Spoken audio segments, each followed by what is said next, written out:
उत्तर प्रदेश में पंचायत चुनाव को लेकर इलाहाबाद हाईकोर्ट का अहम फैसला आया है। इलाहाबाद हाईकोर्ट ने आज दिन में चुनाव आयोग इलेक्शन कमीशन और सूबाई सरकार को वाज़ेह हिदायत दी है कि 30 अप्रैल तक प्रधानों का चुनाव, 15 मई तक ज़िला पंचायत के चुनाव और 15 मई तक ही ब्लॉक प्रमुख के चुनाव करा लिए जाएँ।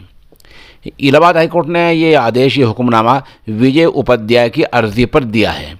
बता दें कि उत्तर प्रदेश में इस मरतबा 75 ज़िला पंचायतें, 862 ब्लॉक, 85,194 ग्राम पंचायतों और इस तरह 3,051 ज़िला पंचायत के मेंबरान का इंतखाब होना है और कुछ दीही पंचायत के मेंबरान का इंतखाब होना है, बीडीसी के मेंबरान का इंतखाब होना है। कुल मिलाकर इस तरह 8,69,841 अवामी नुमाइंदे चुने जाने हैं। इन्हीं पर सबकी निगाहें हैं। अब देखना यह है कि कौन सी पार्टी इस चुनाव को किस तरह कैश कराती है।